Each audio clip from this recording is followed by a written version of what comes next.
Halo, kami dari kelompok Ketorola.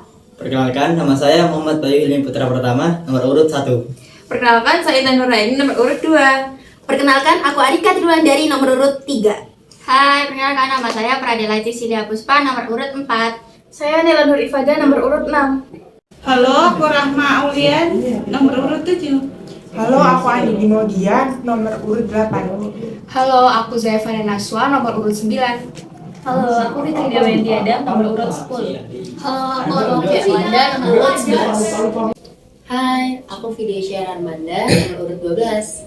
Halo, nama saya Rohima Kumullah dari nomor urut 13. Halo, nama saya Virial Mitsalina Nabila Husnia, nomor urut 14. Hai, aku Nurul Jena, nomor urut 15. Halo, saya Muhammad Ali Imron, nomor urut 16.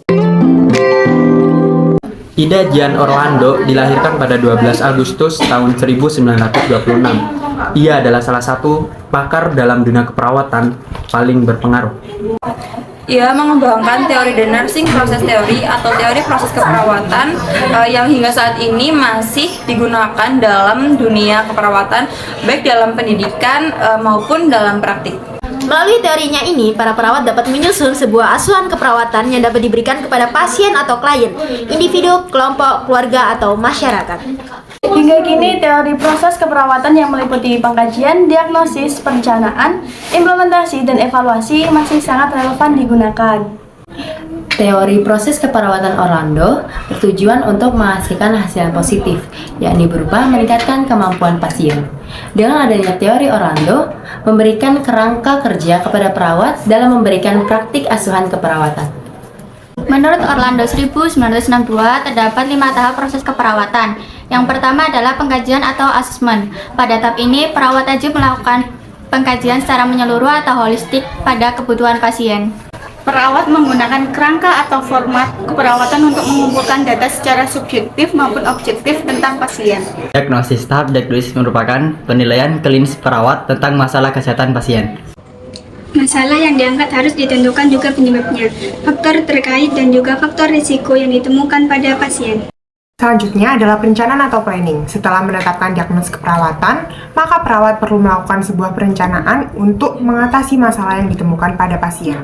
Setiap masalah diberikan capaian atau tujuan, dan tujuan harus dicapai dengan intervensi keperawatan, sehingga dapat dibuat rencana keperawatan oleh perawat. Implementasi. Pada tahap ini, perawat mulai melaksanakan rencana keperawatan yang telah ditentukan sebelumnya. Tahap akhir dari proses keperawatan adalah evaluasi. Perawat melihat kemajuan pada pasien, apakah tujuan yang telah ditetapkan tercapai dalam rencana asuhan keperawatan. Perubahan asuhan keperawatan dapat dilakukan berdasarkan seberapa baik atau buruk kemajuan pasien ke arah tujuan yang telah ditetapkan. Jika ditemukan masalah baru, maka perlu dilakukan proses baru khusus masalah tersebut. Orlando memandang fungsi keperawatan profesional adalah mencari tahu, mengidentifikasi, dan memenuhi kebutuhan pasien yang mengalami masalah atau gangguan. Proses keperawatan sangat membantu perawat dalam mengatasi masalah kesehatan pasien.